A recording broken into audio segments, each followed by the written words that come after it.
Kristo, mga minamahal ko, ay hinihiling ko pong lahat na tayo po ay panandaliang tumayo at magbigay galang sa salita ng Diyos. Binibigay ko po buong pagkataon sa ating beloved Ordained Preacher, Danilo Cuarteros.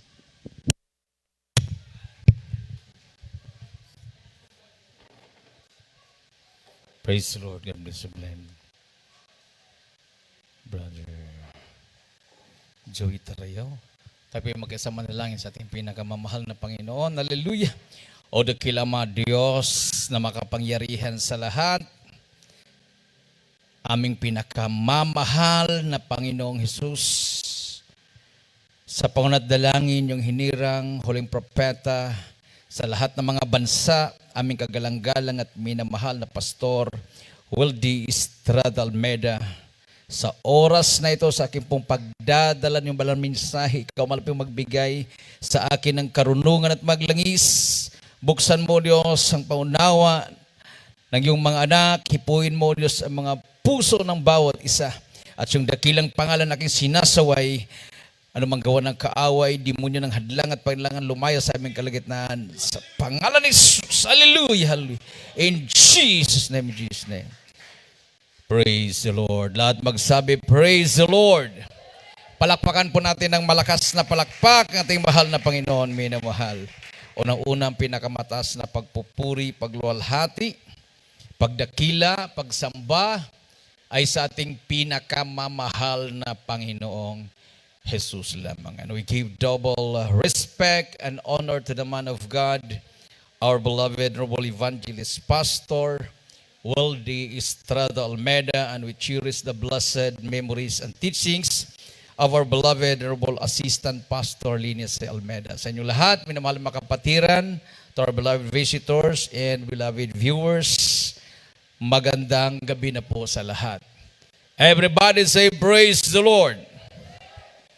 Minamahal, ang pinaka sandata ng mga Kristiyano, ng mga mananampalataya, ngayon po sa huling araw na tayo po ay nakaranas ng krisis na ito, minamahal, ito pong pandemic, yung pong pag-spread out ng virus, no, walang tigil. Ito po ay nag-mutate, no, nanganganak ng mga viruses pa, minamahal. At hindi po natin alam kung hanggang kailan ito matatapos, no? So, ang gagawin lang po natin, minamahal, ang pinaka-effective, pinaka-epektibo na sandata laban sa mga gawa ng diablo ay ang ating pagpupuri sa mahal na Panginoon.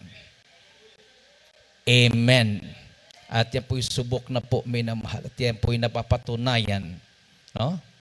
Nung kami ay nasa kampo ng Abu Sayyaf, yun po yung pinaka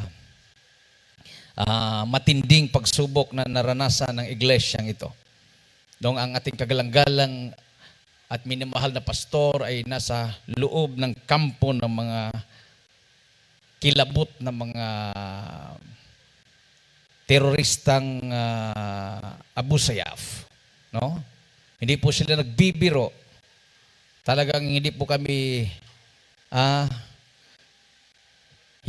bubuhayin nung panahon na yon. Dahil sila na mismo nagsasabi, pag kayo ay bigyan pa namin ng pagkakataong mabuhay, yan po ay malaking patutuo sa inyo. Ha? Malaking patutuo. So alam nila, minamahal, na kahihiyan sa kanila na mayroong matitira sa aming buhay. So wala talagang naisip silang mabuti, kundi patayin kami. So wala namang pambayad. Imaginin mo naman yung hinihingian ka ng 10 million bawat isa. Saan ka kukuha nun? Sa 13 kami, di 130 million. So wala talaga, minamahal. At saka ang pagpasok doon, minamahal, ng ating kagalang-galit, minamahal pastor, yun na po yung pag-evangelize sa buong mundo. Kasi nakatutok na lahat doon. Pag ikaw ay iikot sa buong mundo, mag-evangelize ka, hindi ka naman tutukan ng media. Amen. Kung mayroon mang media susunod sa iyo, katakot-takot na bayad, abutin mo yun. Gastos. Pero yun, minamahal, sabi nga, all things work together. Buong mundo nanonood. Sa loob ng 3 buwan, na wala talaga silang makikita na possibility na makalabas buhay ang ating mahal na pastor kasamang 12 prayer warriors. Dahil ang Abu Sayyaf ay hindi po nagbibiro. Pag sinabing pupugutan ng ulo, pinupugutan po nila ng ulo. Amen. Pero ang salita ng Diyos ay makapangyarihan. Ang pumasok sa kanilang kampo ay hindi po pangkaraniwang mga tao. Hindi po pangkaraniwang pastor. Tunay na propeta ng Diyos. Everybody say praise the Lord. Oh. Lahat ng mga pastor yung mga kilalang mga pastor, locally and international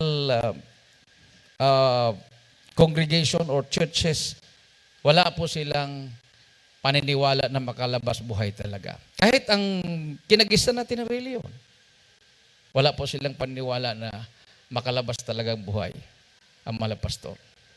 Dahil bago siya umakyat doon, mayroon na pong pinugutan ng ulo. Amen. Everybody say praise the Lord. Nakasama nila. Pero pinatunayan ng mahal na Panginoon, buhay ang Diyos natin. So, ano pong ginagawa namin sa loob? Nagpupuri lang. Yun lang yung, sabi ko, pinakasandata, minamahal. Yung pagpupuri sa mahal na Panginoon. Worship. Sabi ka dito, minamahal, sa Biblia, sa Psalms 100, verses 1 to 5, at ipong basahin. Salmo kapitulo, mga awit kapitulo 100, versikulo 1 hanggang 5. Sa aklat po ng mga awit, ang kabanatay 100, ang talata po 1 hanggang 5. Magkaingay kayo na may kagalakan sa Panginoon. Kayong lahat nulupain. Maglingkod kayo na may kasayahan sa Panginoon. Magsilapit kayo sa Kanya harapan na may awitan. Alamin ninyo na ang Panginoon ang siyang Diyos, na siyang lumalang sa atin at tayo'y sa Kanya. Tayo'y Kaniyang bayan at ang mga tupa ng Kaniyang pastulan. Magsipasok kayo sa Kaniyang mga pintuang daan na may pagpasalamat at sa Kaniyang kalooban na may pagpupuri. Magpasalamat kayo sa Kaniya at purihin ninyo ang Kaniyang pangalan. 5. Sapagkat ang Panginoon ay mabuti, ang Kaniyang kagandang loob ay pagpakailanman, at ang Kaniyang pagtatapat ay sa lahat ng saling lahi. Amen. 111 ng Salmo. Dito sa mga awit, ang kabanatay Paghihanda ang 4:24 ng Juan. 111, ang kabanatay 1, ang talatay 1, sabi po rito, purihin ninyo ang Panginoon. Ako'y magpapasalamat sa Panginoon ng aking buong puso, sa kapulungan ng matuwid at sa kapaysanan. Amen. 4:24 ng Juan. Sa aklat po ng 1, kabanatay 24, ang talata, ay, kabanatay 4, ang talata po 24. Ang Diyos sa Espiritu, at sa mga Kaniya ay nagsisamba, ay kinikilalang nagsisamba sa Espiritu at sa katotohanan. Amen. Palakpakan natin mahal na Panginoon. Minamahal. So, narinig po natin ang mga bersikulo na ating binasa. At sa loob ng kampo ng Abu Sayyaf, natupad po natin yan. Nakapaligid yung mga tao na anytime pwede kaming pugutan ng ulo, pwede kaming barilin. Pero nakita nila, minamahal, na tuloy-tuloy yung aming pagpupuri. Tayo po'y nagpupuri sa Diyos. Wala pong revolto sa harapan. Wala pong makitang Diyos dahil ang Diyos ay Espiritu. God is a Spirit. Sabi nga, and they that worship Him must worship Him in spirit and in truth. Nagtanong po yung mga busayaf, sino ba ang Diyos nyo na pinupuri nyo? Ba't kami kayo nagpapalak-palak, nagtas kayo ng kamay? Sabi ng mga pastor, ang Diyos na pinupuri namin, ang Diyos na lumalang ng langit at lupa. The God who created the heavens and the earth. Sabi nila, yan din ang Diyos namin. Ang Diyos din namin ay siyang lumalang ng langit at lupa. Siya ba yung Diyos ni Abraham, ni Isaac? Ang Diyos ng Israel at sinasamba nyo? Ang Diyos ni Abraham na ama ni Ismael? Sabi ng mga pastor, ang Diyos namin ay Diyos ni Abraham. Hindi nakikita. Sabi niya, pariho lang pala ang Diyos natin. Oh, pariho lang pala. Hindi kayo naniniwala sa mga rebulto. Sabi ng mga pastor, ang pagsamba sa rebulto ay pagsamba kay Satanas. Nandiyan yan sa Revelation chapter 9 verse 20. So nagbulong-bulungan sila. Sabi ng mga Abu Sayyaf, yun pala na matatapang itong mga taong to. Ang Diyos pala nila at Diyos natin ay pareho. Amen. Kasi ang Diyos na totoo, ayaw niya yung mga duwag. Amen. Number 1 nga, minamahal. Huh? Number 1, itatapon sa dagat-dagatang apoy ang mga duwag. Ibig sabihin, walang duwag na makakapasok sa langit. Amen. Oo, di mag-isip-isip na yung mga Kristiyanong duwag. Sabi nila, mas maganda kasi yung tahimik lang, di ba? Tahimik lang tayo. Wala tayong pinapanigan para walang magalit sa atin. Kasi alam mo naman, pag ikaw ay nagpatotoo, galit na galit sa iyo si Satanas. So ang ginagawa ng iba, mula na sila inabautismoan hanggang ngayon, hindi pa rin sila nagpatotoo. Ayaw nila magpatotoo dahil mayroon nagkwento sa kanila, alam mo, nung nagpatotoo ako, katakot-takot na problema dumating sa buhay ko. Natural. Dahil galit na galit si Satanas sa iyo dahil sa patotoo mo, maraming nagbalik loob sa Diyos. So gagawa talaga si Satanas ng paraan para huwag mo nang ulitin. Kung pwede lang sirain niya yung patotoo mo. Yun yung trabaho ni Satanas. To kill, to steal, and to destroy. Amen. Oh. Pero paano? Hindi talaga mapigilan ang mga anak ng Diyos. Di ba? Yung mga unang Kristiyano, tinatawag silang mga bayani sa pananampalataya. They are martyred. Mga martir sila. Bakit yung pagbayani nila sa pagpananampalataya, pagiging martir nila, paano nakuha yon? Nakaupo lang sila? No. Itinaya ang buhay nila. Ang iba sa kanila, pinakain sa leon. Ang iba sa kanila, pinahatak sa kabayo. Ang iba sa kanila, sinunog. Ang iba sa kanila, pinugutan ng ulo. Ang iba sa kanila, pinako sa cross, pati warik. Pero hindi po sila nababahala doon. Masaya po silang humarap sa kamatayan alang-alang kay Kristo. Everybody say, praise the Lord. Pwede silang mag-armas, pwede silang lumaban, pero hindi po yan ang tinuro ng ating mahal na Panginoon. Everybody say, praise the Lord.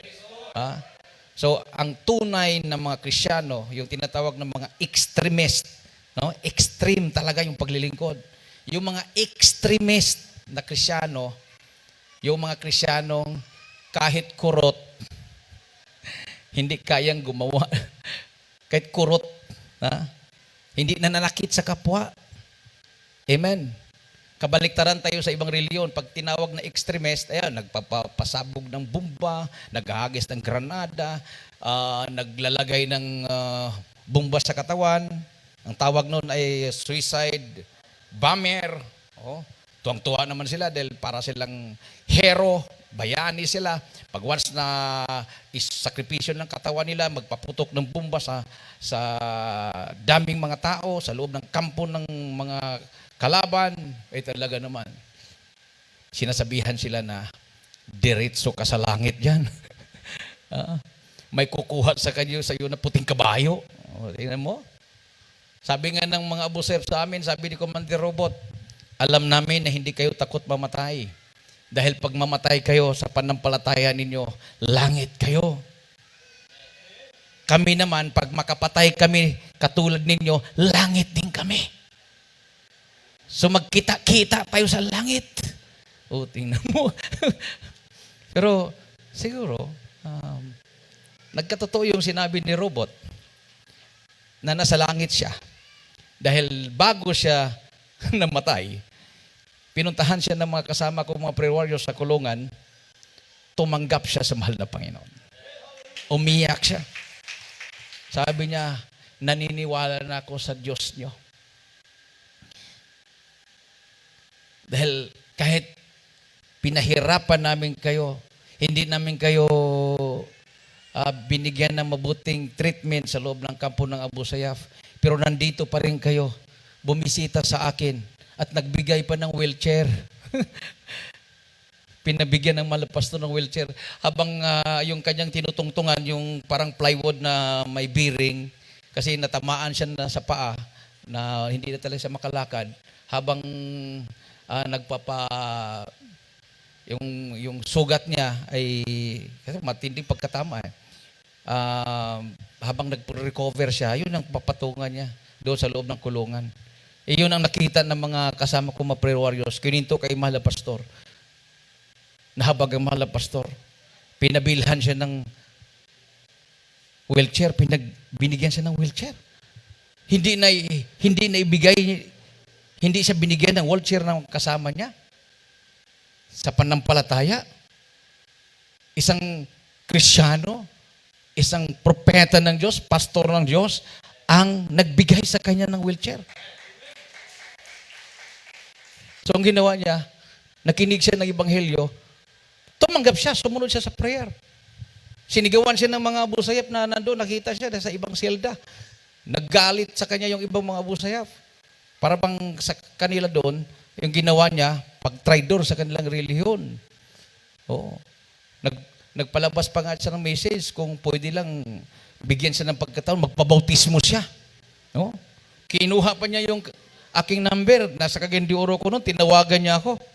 Sabi niya, Danny Boy, kasi Danny Boy siya talagang tumatawag sa akin ng Danny Boy. Sabi niya, Danny Boy, bakit hindi ka sumama doon sa makasamahan mo? Sabi ko, nandito ko sa Cagayan de Oro. Sabi niya, sumuko na ako at naniwala na ako sa Diyos niyo. Pariho na tayo. Palakpakan natin ang mahal na Panginoon.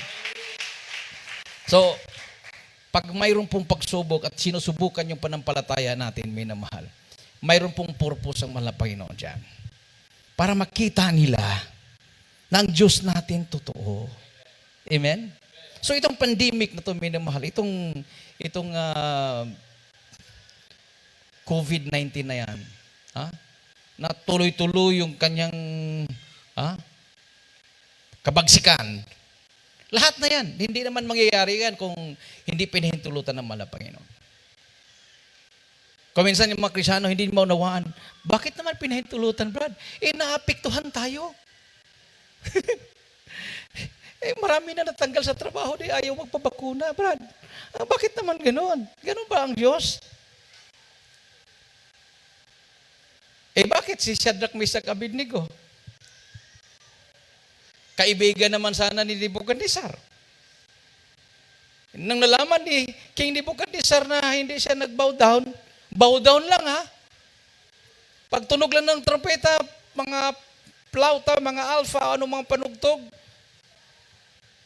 mag-bow down ka lang sa harap ng gintong rebolto na gawa ni King Nebukadnezar? Oh, bow down lang. Pwede namang peke na pag-bow down.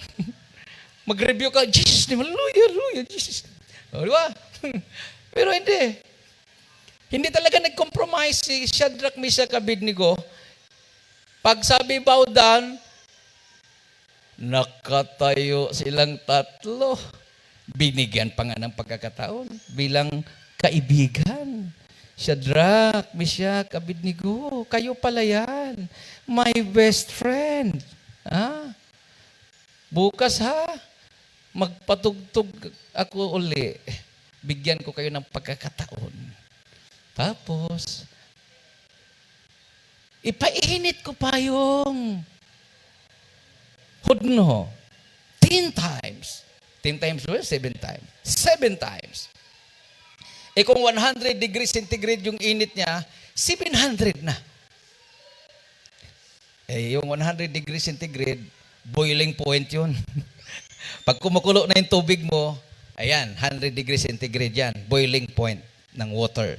Ganun kainit na. Pag kumukulo na yung tubig mo, 100 degrees centigrade na yan. Ayon sa science, boiling point. Eh kung in times 7, natutunaw na po ang bakal niyan. Ang kumukulo niyan, bakal na. Pag ganun kainit ang apoy, butas ng kaldero mo. Matutunaw na yan. Matunaw na yan. Ang kumukulo, bakal na. Ganun kainit. Pero hindi po sila natakot. Pag tunog ng trompeta, nanatili silang nakatayo at ayaw nilang sumamba sa Diyos ni King Nebukadnezar. Ayun, nakatutok sa kanya yung kahari. Tigas talaga ng ulo. So, sayang yung ating pagkakaibigan. Amen. Batas ay batas. Sabi nga, ang batas ng hari ay hindi nababali. Oh, talagang ginapos sila. Kumbaga, gusto silang i-cremate na buhay. Ha? Kasi cremation na yun, di ba?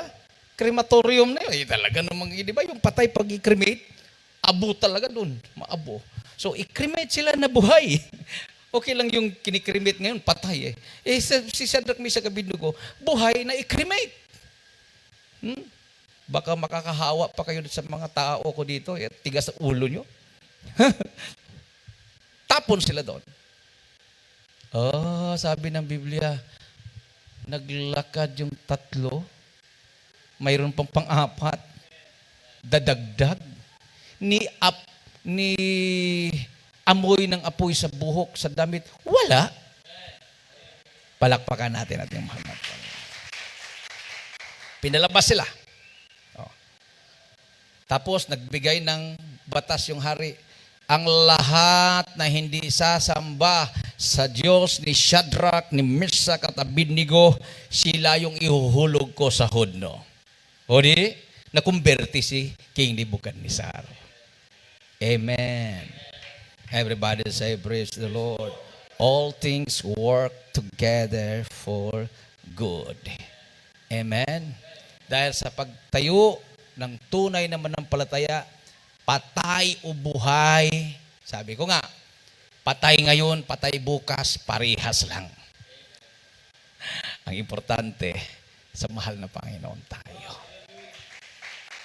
Amen? Nakaligtas ka nga sa kamatayan, nag-aantay naman sa iyo yung dagat-dagatang apoy. Kasi, isang malaking kasalanan sa Diyos ang pagiging duwag. Di ba? Revelation chapter 21 verse 8. Revelation chapter 21 verse 8. Atin pong basahin. Dito sa Apokalipsis 21:8, sabi po rito, ngunit sa mga duwag at sa mga hindi mananampalataya at sa mga kasuklam-suklam at sa mga mamatay tao at sa mga mapakiapid at sa mga manggagaway, at sa mga mapagsamba sa Diyos-Diyosan, at sa lahat ng sinungaling, ang kanilang bahagi ay sa dagat-dagatang nagniningas sa apoy at asupre na siyang ikalawang kamatayan. But the fearful and unbelieving and the abominable and murderers and warmongers and sorcerers and idolaters and all liars shall have their part in the lake which burneth with fire and brimstone, which is the second death. Ito po yung dagat-dagatang apoy, impyerno. Maliban sa pagiging duwag, lahat na yung kasunod doon, exempted na tayo doon dahil mananampalataya na tayo. Amen. Lumakad na tayo sa kabanalan, hindi na tayo kasuklam-suklam o abominable. Hindi na rin tayo murderer, warmongers, lalo na. Hindi na rin tayo sorcerers. Hindi na rin tayo idolaters. Hindi na rin tayo liars. Ito lang talaga yung una fearful. So pwede ang mga mananampalataya ay itatapon sa dagat-dagang at apoy dahil sa pagkaduwag. Amen. Oh. Number 1 pa naman na nakalista yung pagkaduwag. Oh. Nung pumasok ang ating kagalang-galat minamahal pastor sa kampo ng Abu Sayyaf, kasamang 12 Pero Warriors, yung ibang mga kapatiran nag-backslide. Dahil duwag sila. Pinagtatawanan sila ng kanilang mga kapitbahay, katrabaho, classmates, kamag-anak, kapamilya, kapatid, magulang, mga anak, o halimbawa magulang ang na-save, mga anak hindi, ay talagang pinagtatawanan sila ng mga anak nila. Or ang mga magulang nila hindi save, mga anak lang, nag-isa lang doon sa pamilya, pinagtawanan. Oh, naduwag siya. Oh, meron akong nabalitaan yung iba daw tinanggal na yung sticker ng sasakyan dahil pag makita Jesus Christ, pinagtatawanan. Oh, buti pa kuskusin ko na lang ito. Pero yung iba naman tumayo talaga. Sabi niya, pag hindi makalabas buhay ang aming mahal na pastor kasamang 12 Pero Warriors, patay ang Diyos namin. Tapos mag-resign ako sa trabaho. Oh, talagang tataob ng kaldero. Sabi niyo, tingnan, antayan natin yan ha. Oh, yung iba mga tataas ang ranggo. Pinagtatawanan ng mga nasa lower ranks. Nasa taas ka ng ranggo. Halimbawa, manager ka, pagtawanan ka ng mga empleyado mo, yung mga subordinates mo, dahil lang doon. Oh, sabi niya, mag-resign ako sa trabaho pag mayroong isa sa kanilang mamatay. Kahit prayer warrior. Mayroong mga lumabas. Pinugutan ng ulo si Brother Danny Corteros. Nung nagkaroon ng military assault, nakita ang kanilang mga Bible, duguan. Sino naman ang hindi maniwala niyan? At hindi pa uso ang fake news noon. Amen. Ngayon, uso ng fake news. Noong panahon na yon, hindi pa uso ang fake news. Yun ang pinakaunang fake news. Yun yata yung the mother of all fake news. Talaga naman. International media, local media, talagang naniwala sila. I-headline ba nila sa newspaper yun kung hindi totoo? Na naniwala sila. Amen. Oh. Kampante-kampante yung mga pastor ng ibang mga sikta at denominasyon. Nagtawanan sila. Kasi sila man din, ay walang panampalataya. Dati naman talaga sila walang panampalataya. Kunwari lang mayroon. Kahit nga ngayon sa panahon ng pandemic, sila yung unang nagpapabakuna dahil walang panampalataya talaga. Kahit yung mga membro nila. So sabi ko nga, all things work together for good. Ito po minamahal ay pinahintulutan ng mahal na Pinoon para ma-purge. Ano bang Tagalog ng purge? Masala. Kung baga sa ginto pa, lalong dinadalisay, no? Dinadalisay. Kasi hindi pa 24 carats yan. 22 carats, mayroon pang 2% na nahalo na bronze siguro. So, kailangan sunugin para matunaw yung bronze at mag-separate talaga yung gold na, sabi nga, yung kwento nung yung tagatunaw ng ginto, every time na nilalabas niya yung ginto, sabi nung kanyang assistant, Maestro, sa palagay ko, tama na yun. Talagang pure na yan. Sabi, hindi pa. Sunog uli. Yung ginto. Tapos labas. Balik uli. Every time na nilalabas, sabi niya, tama na yan. Binabalik uli. Labas, tama na yan. Hindi, binabalik uli. Nagtanong na talaga siya, ano ba talagang palatandaan? Ano ba talagang palatandaan na pure na talaga yung ginto? Kasi siya nga yung master na nagtutunaw ng ginto. Sabi niya, pag nilalabas ko at tinitingnan ko yung ginto at nagre-reflect na yung mukha ko, talagang pure na yan. Pure na. No? Kung hindi pa nagre-reflect, ibig sabihin, may nahalo pang metal na hindi ginto dyan. May bakal pa yan or bronze or ano. Ganon din sa Kristiyano. Kung minsan dadaan tayo ng pagsubok, na akala natin, Lord, tama na ang pagsubok, Lord.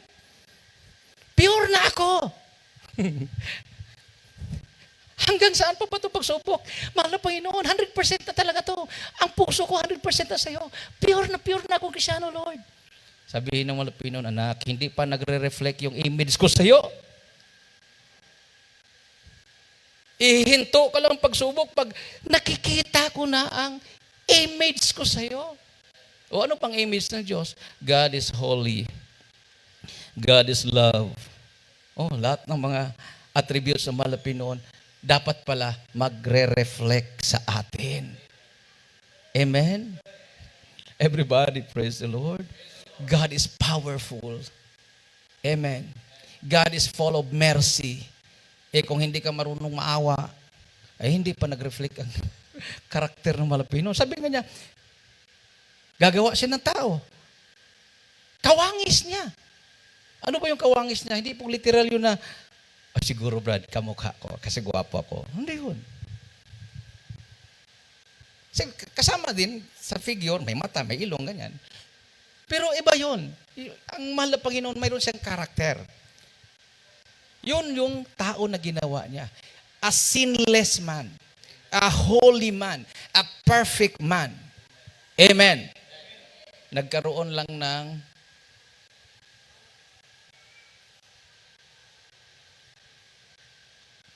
kasalanan dahil natukso. Tinukso ni Satanas. Inofera ng knowledge, karunungan, na maging katulad kayo sa Diyos. So, si Satanas hindi tumitigil. Mula kay Adan hanggang sa ating kapanahunan, gusto niyang i-prove. He wants to prove na tama siya. Oo. Mula kay Adan, ginamit pa rin niya ang tao. Kasi yun yung offer eh. Malalaman nyo ang tama at mali. So dahil sa mali, tinatama ng tao yung mali. Amen. Kung minsan naman yung tama, minamali. So, nandiyan na yung trial and error. So paano ba na didiscover ang isang bagay? Through trial and error. Amen.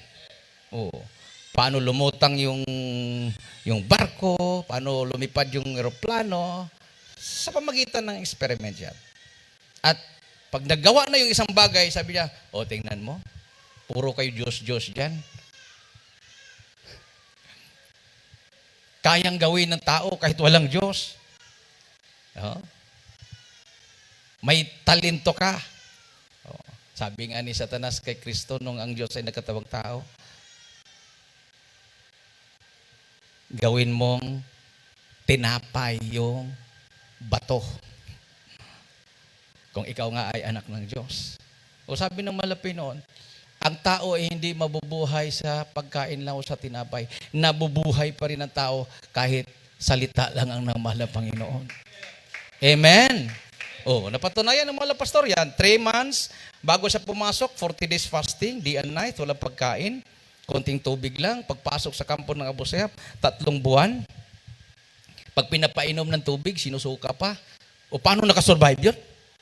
3 months? Sabi nga ng mga Abu Sayyaf, patay na yan. Libing na natin. Kasi hindi na gumagalaw. Tinitingnan ng mga kasama ko mga pre-war, kasi ako, akyat panawag ako noon. Nagkwento sila sa akin, ilang beses na yung tinatawag na clinically dead, di na humihinga ang mga pastor, nililihan sila yun. Oh, wala pang 2 months yun. Pero na-survive niya yun. 1 month, 2 months, 3 months. Ganyan ang Diyos natin. Amen. Oh, nililibak pang malapastor, nakalabas. Nakita ng mga sundalo, mga general, yung mga pastor. Hindi na magtatagal yan. Lantang gulay na, hindi na makaka-recover. Nauna pa silang namatay. Ang ating mahal na pastor, 21 years from year 2000 hanggang ngayon, buhay na buhay. Oh, tingnan mo. Ha? Oh. Sabi ko nga doon, mayroong nagkwento sa akin. Di ba patay ng pastor nyo? Sabi ko, wag po kayong magsabi ng ganyan. Halos lahat na nagsasabi na patay ng malapastor, sila nauna. Ganun ka banal ang man of God. Di ba si Propeta Elisha? No? Elisha. Oh. Sinabihan ng mga bata, kalbo! Kalbo! Maya-maya biglang lumabas yung mga uso, kinain yung mga bata. Oh. Sinabihan lang na kalbo, yung si Propeta Elisha. O tingnan mo yan. Ano naman ang kaugnayan doon sa kalbo, tapos kakainin sila ng uso. Ganon ka. Ganon ka banal ang mga lingkod ng Diyos. Huwag ka talagang magbiro. Magbiro ka sa kubra, huwag sa mga lingkod ng Diyos. Everybody say, praise the Lord. Iba po ang Jesus Miracle Crusade. Palakpakan natin ang ating mahal na Panginoon. Hindi po tayo minamahal. Magpatotoo ng ganito kung hindi totoo ang Diyos natin. Kung hindi totoo ang Diyos natin, ay naku, minamahal. Kahit pipilitin pa nyo ako na magawain tayo, lalagyan ko talaga yung gate na yan. No entry. No face mask, no entry. Lagyan ko talaga yun. Wala nang gawain. Indefinite suspension. Ganoon. Pero kabagan ng mahal na Panginoon. Kahit saan tayo dinadala, mga gawain natin, Ilagan, Malig, Isabela, buong Cagayan Valley, pumupunta tayo, Sinundungan Valley, ayaw ng mayor, ayaw ng kapitan, ayaw ng DOH, kasama natin sundalo. Wala silang magawa. Nagpasalamat pa yung mayor ng Rizal. Pakisabi po sa Jesus Miracle Crusade, hindi kami nakasama. Nakakatulong talaga yung ginagawa nyo. Tingnan mo. Imagine, mismo yung mga commander na sumuko, hindi po sila makakapaniwala na ma-take over ng gobyerno yan. 50 years na hinahawakan ng mga NPA ang Sinundungan Valley. Binumba na ang Marag Valley, binumba na ang Paco Valley, pero ang Marag Valley, hindi nila makokontrol yan. Sabi nila, mayroon silang hinahabol dyan, mga more than 50 na NPA, inikutan nila, bigla na wala. Saan yun? Siyempre maraming yungib. Makatago lang sa isang yungib, wala na. Kahit mag-stay pa sila doon ng 3 months, sabi nung nakausap ko na NPA na kapatiran na natin, kaya nilang doon lang sila titira sa loob ng yungib 3 months, buhay sila. Bakit? Tuwing gabi, hinahatiran sila ng pagkain ng mga sibilyan. Kasi masa nila, halos 50% supporter nila. Hindi sila nagugutom. Tapos ini-snipe nila yung mga sundalo paggabi. Ayun, sabi, sir, delikado kami dito. Nilalanggam kami paggabi. Alis. Sa kanila naman. Pero ngayon, pinakamaraming sumuko, karamihan, namulat sa katotohanan, baptized member ng Jesus Miracle Crusade International Ministry. Grabing pasalamat pag umakyat tayo doon. So, akala mo may presidenteng umakyat Punta muna sa kampo. Pagdating doon, may nauna, mayroong nag-escort. To Bible study hanggang gabi. Tapos sabi, Brad, wag lang kayo magtaka, brada. Lahat na madaanan nyo, yung mga liblib na lugar, yung mga naka-armas dyan, kasama natin yan. Oh, di pag uwi namin, tatawid pa kami sa ilog. Mayroon kami nakikita na hindi naman namin alam kung sundalo nga yun, civilian naman yung suot. Oh. Malay namin, nakigwardya din yung mga NPA. May mga armado din, talagang naka-bulletproof, naka-helmet. Oh. Tapos, huwag kayong mag-great Brad, huwag kayong kakaway-kaway, no? Bawal kakaway. So, basta patay Malaysia lang na may nakikita kami. Sabi nung kasama ko, may nakita kami doon sa ilog ko naka-t-shirt lang Tapos nakapaa lang. Alam mo mga NPA dyan, nung wala pa yung mga sundalo, labas-pasok tayo dyan, nakikita namin, kayo Brad, sabi nila. Pero kung mag-iisip kami ng masama sa inyo, may masama na nangyari sa amin. So, pinabayaan na lang namin kayo. Total, nakakatulong naman kayo. Nagbabago yung mga tao. Gumagaling yung mga sakit. Everybody say, praise the Lord. So, iba talaga ang Jesus Miracle Crusade. Amen. Kung mayroon mang frontliner, tayo yung frontliner sa spiritual. Amen. Katuwangan natin, umakyat tayo doon, kasamang DepEd. Oh. Kasamang Marines. Kasi ang ginurdahan nila yung DepEd, mga teacher, nagdala silang modules. So, tinawagan kami. Sumakay kami sa 6x6. Nilagyan namin ng anong tawag na? Tarpaulin. Jesus Miracle Crusade. Ayaw sumakay yung mga guro sa sakyan. Kami lang ang sumakay. Sabi, bakit kaya? Pilit talaga nilang pinasok yung kanilang mga single motor na halos hanggang baywang yung putik. Talagang ayaw nilang sumakay. Sabi nung driver, alam mo Brad, bakit ayaw nilang sumakay? Kasi natakot yan, baka ambusin tayo. Kasi naka-military truck tayo. Sus, pagdating namin sa sentro ng Sinundungan, nakatingin yung mga sibilyan. Hindi ko alam, nandoon na pala mga NP nakahalo sa sibilyan. Tapos pati yung mga kapatiran. Hindi kami kilala. Paghinto ng sasakyan, Brad, sis, praise the Lord. Nakaganon yung kapatiran. Ay, kayo pala yan, patiran Pero katabi nila NP, takot na takot sila, baka maggera. Kasi kilala nila yung mga NP, humalo sa sibilyan. Pero walang nangyaring gera. Nandyan ang pagbabantay ng mga anghel through the leading prayers of our beloved pastor. Amen. So, pinasok na natin lahat ng mga liblib na lugar. Isa na lang ang hindi pa natin napasok. Hindi ko alam kung kailan.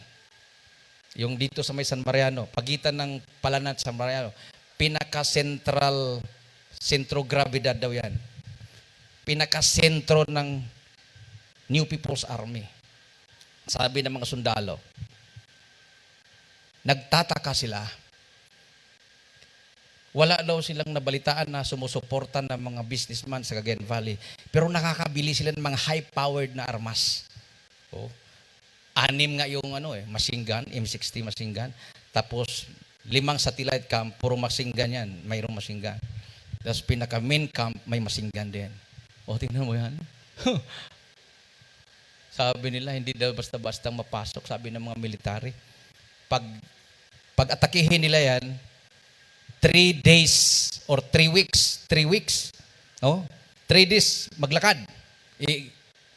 Mayroon pang resistant force. Gera mo na. Talagang malaking gera mangyari. Baka katulad sa Marawi mangyari. Pero hindi nila alam, nakapasok na tayo. Doon sa kaloob-looban, mayroon po tayong kapatiran. Auntie niya yung pinaka-commander doon na babae. Pumasok sa loob. Nagdala ng leaflets. Binigyan niya yung mga NPA doon ng mga matataas ang ranggo na matatanda na. Beware communism is satanism. Sabi ng kanyang auntie, kung barilin kita dyan, tingnan natin kung hindi ka matablan. Sabi niya, nandito ako auntie para tumulong sa'yo. Nabigyan na kami ng ganito. Mininsion daw yung pangalan ko. Brother Danny, nakita na namin yan. May panahon din yan sa amin. Sabi nung kapatiran, hindi po, mabait po. Mabait po si Brother Danny. Mabait po ang Jesus Miracle Crusade. Mabait po ang aming mahal na pastor. Nag-isip yung commander. Sabi niya, sige. Pag susuko kami, pag wala na talaga kaming magawa, wala kaming ibang grupo na doon kami susuko. Jesus Miracle Crusade. Everybody say, praise the Lord. So yung mga hardcore, talagang mamatay ng mga komandir ng NPA, mayroon pa palang reservation yung puso nila. Ayaw nilang sumuko sa gobyerno. Ayaw nilang sumuko kahit kanino. Gusto nilang sumuko sa Diyos. Sa Diyos sila susuko. Ha? Sabi nga ng mga sumuko na member natin, hindi kayo binigyan ng pera. Yung ibang mga sumuko may pera. Sabi niya yung pagbabago ng buhay namin, hindi mababayaran ng pera yan. Hindi mababayaran ng pera yung kalayaan na amin ngayon nakamtan. Amen. Everybody say praise the Lord. Kasi yung mga ibang sumuko na binigyan ng pera, binayaran yung armas, wala pa rin silang kalayaan, nagtatago pa rin sila dahil papatayin sila ng kasama nila. Kasi siyempre, yung armas na inisyo sa kanila, galit na galit yung mga kasama nila kasi binayaran sila eh. Binayaran sila ng gobyerno, binigyan sila ng lupa, binigyan sila ng pabahay. Galit na galit yung mga kasama. Pero yung sumuko sa Jesus Miracle Crusade, wala silang makita na kung magkita man sila, magbagong buhay na kayo. Balik na kayo sa mahal na Panginoon. Puro Diyos ang pinag-uusapan. Naramdaman nila ang pag-ibig. Amen. Sabi nga ng mahal na pastor, salvation is the greatest matter of importance. Kaligtasan talaga minamahal. So, sinong magliligtas sa kanila? Yung mga halang ang bituka, yung mga hindi naniniwala sa Diyos, sinong magdadala sa kanila ng ebanghelyo kung mga duwag ang Kristiyano? Amen. Di ba? Oh. Kasi nagmamasid yan eh. Tingnan natin ngayon, may pandemic. Tingnan natin ang Jesus Miracle Crusade kung hindi susuko sa COVID yan. Di ba? Nagmamasid din sila. Tapos mabalitaan nila. Di talaga sila sumuko. Totoo talaga yung Diyos nila. Oh? Nung nagkrusada tayo sa Rizal, bulag pa naman yung dinala. Nataon ng anibersaryo nila, March 29. 2013 ba yun? 2010 ba tayo nagkrusada? 2010? Basta March 29 yun eh. Nagkrusada tayo, beware communism, satanism. Naggalit yung mga NPA. Bulag talaga yung dinala. Nung nagsigaw-sigaw na yung bulag, nakakita na ako. Yung matanda ng bulag. Nilapitan ng mga NPA na nagdala. Totoo bang nakakita ka na? Anong kulay ng mga damit namin? Sinabi ko anong kulay. Ay talaga naman. Iniwanan yung crowd pumunta doon sa baptismal tap. Pabautismo kami. Pinahawakan yung kanilang mga jacket. Sabi nung naghawak, ang bigat nun ah. May mga magasin ng bala, may 45 caliber ah.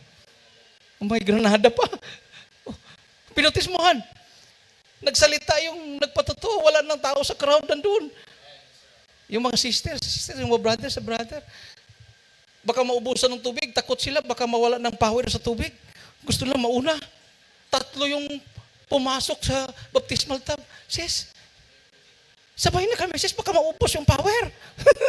Maubos yung power ng tubig. Hindi po maubos ang power. Yung iba talagang naghahakot ng tubig. Tingnan mo yan. Pagtingin namin sa listahan, halos kalahati, sobra sa kalahati, galing ng Sinundungan Valley. Pinuntahan namin ng Sinundungan Valley. Grabing power, minamahal. So wala ka nang isipin pa. Yung COVID na yan, wala yan. Alikabok lang yan, minamahal. Alikabok lang yan. Yung mga tinataningan na ng doktor, wala nang pag-asang gumaling. Kanser sa atay, kanser sa baga, sakit sa puso. Right after baptism, gumaling. Oh. Yung Bible study natin sa Ilagan, Lockdown yung barangay. Pagkatapos ng Bible study, kuya, mayroong magpalihans. Yun yata yung dahilan bakit naka-lockdown. Pagdating doon, anong sakit po nyo? May sipon yan, Brad. May lagnat, may ubo. Hindi po kayo makaamoy? Hindi, Brad. Hindi po kayo makalasa? Hindi. Nakapismas ako. Sila wala. Siyempre, nagkahawa-hawa na siya buong pamilya. Tinanggal ko rin pismas ko. Sige. Lihans tayo. Tinanggal ko rin. Kasi sila wala ako, nakapismas ako dahil protocol. Pero sila wala. Mahala ka na malapinon. Lihans. Kahabagan ng malapinon. Grabe ang power ng malapinon yun naman. Hindi, kung pag-uwi ko sana doon, di wala na. Maghingalo na rin ako. Ilang beses yan. Kahit saan tayo mapunta. So, makita talaga natin, minumahal. Totoo talagang Diyos natin. Amen. Everybody say, praise the Lord. Palakpakan po natin yung mga Panginoon naman. So, sabi ko nga, it is blessing in disguise. Para malaman talaga ng buong mundo. Kung may Diyos nga, ba? Hindi natin masisi itong mga scientist. Naghanap talaga ng solusyon yan. Nag-iimbento talaga yan. Pero kung mayroon silang makita na may mas powerful pa sa kanila, siyempre tao lang yan. Madadala din natin yan sa mahal na Panginoon. Amen? At yan na yung panahon, pag marami ng mga tao magbalik loob sa Diyos, dahil sa tunay na mga anak ng Diyos, yan na yung panahon, minmahal, babalik na ang mahal na Panginoon. Amen. Dahil nasa Bible yan Hindi po niya dinidelay. Ang gusto lang po ng mahal na Panginoon, maraming magsisi at magbalik loob sa Kanya. Everybody say, praise the Lord. So, yun po yung patunay na ang Diyos ay pag-ibig. Amen? Pwede naman siyang bumalik. Mayroon naman siyang babalikan. Pero ayaw niyang maraming mapahamak. Di ba? So ngayon, pag malaman na ng buong mundo, may Diyos pala. May propeta pala sa huling araw. Tahimik ang Israel 100% na yata sila vaccinated sa Israel, di ba? Israel yan 100% na sila doon. Vaccinated.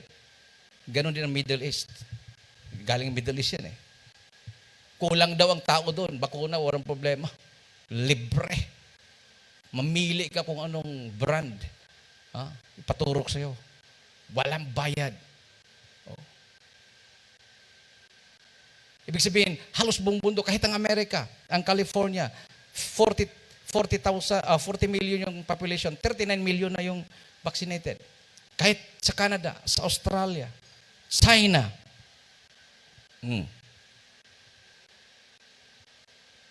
Dito sa Pilipinas, pahirap. Kasi may tumatayo talaga sa pananampalataya. Pahirap talaga. So, mamonitor ng buong mundo yan. Pilipinas, libre na nga.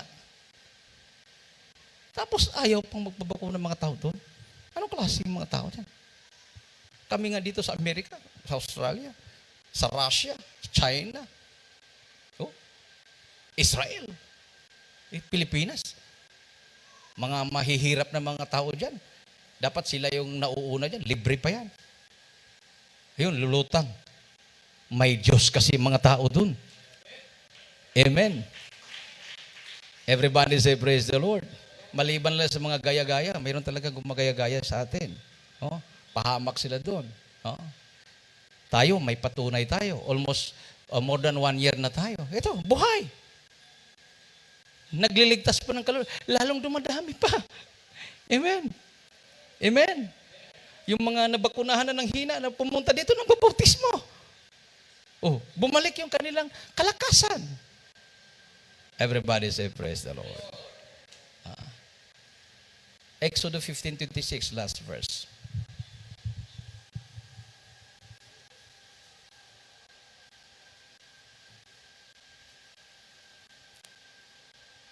Sa aklat po ng Exodo, Kabanata 15, talata po ay 26.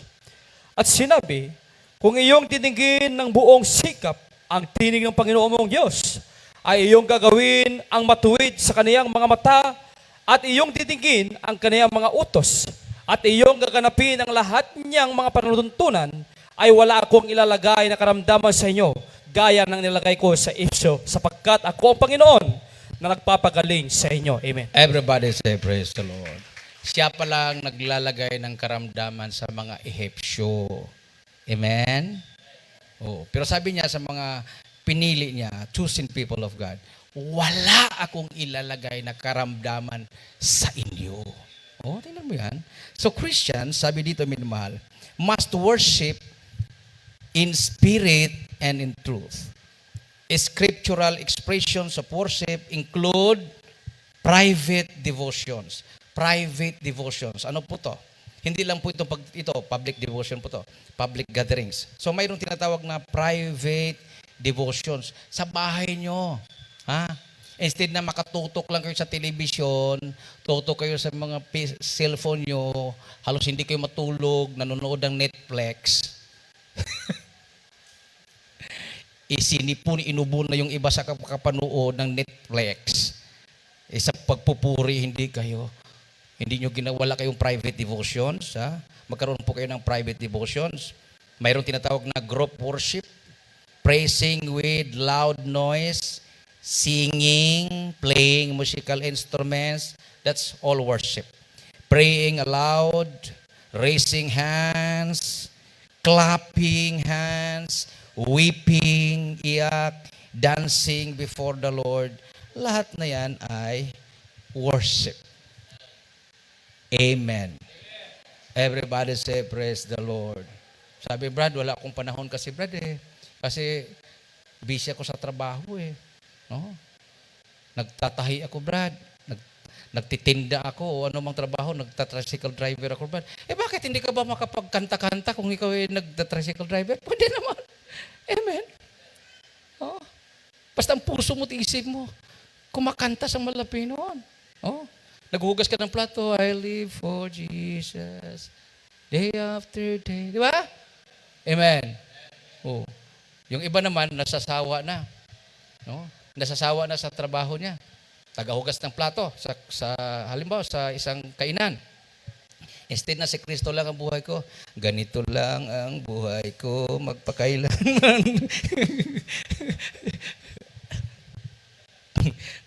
Instead na si Kristo, ganito lang ang buhay ko.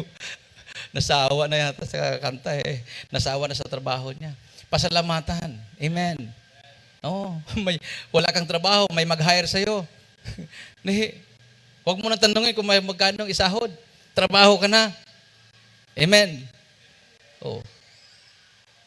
Bahala na yung nag-hire sa'yo kung makita na masipag ka, nakakatulong ka.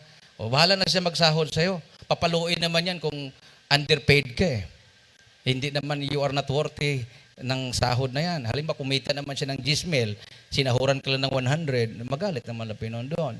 Pero kung kumita lang siya ng 200 sa isang araw, at sinahuran ka ng 100, naghati kayo sa kita niya. Kasi wala namang customer dahil lockdown. Amen. Everybody say, praise the Lord. Palakpakan natin ang ating mahal na Panginoon, minamahal. So, give and take lang po, minamahal. Magtulungan tayo. Nandito na po tayo sa huling araw. Sinong magtutulungan? Kundi tayong mga anak ng mahal na Panginoon. Amen? Kung halimbawa, mayroon ka namang pagawaan dyan, at nag-hire ka ng 50 na tao, tapos puro 1,000 ang hinahire mo. Bakit puro 1,000? May nag-apply na mga kapatiran na walang trabaho. Hindi, ayaw. 1,000 lang. Bakit? Baka mayroon kang tinatago. Baka hindi ka sumunod sa kabanalan at makita ka ng kapatiran. Di ba? Or baka mayroon nga naman siyang experience na hindi maganda. Instead na magtrabaho yung kapatiran, nag-share doon sa sanlibutan. Instead na magtrabaho yung sanlibutan, huminto na rin sa trabaho na nagkwentuhan sila. Naubos yung isang araw, walang nagawa. O, di ba? O, kasi, disturbo. Di ba? Trabaho. May panahon na, kung pwede nga pagdating mo doon, talagang concentrate ka. Pakita ka talaga na anak ka ng Malapinon.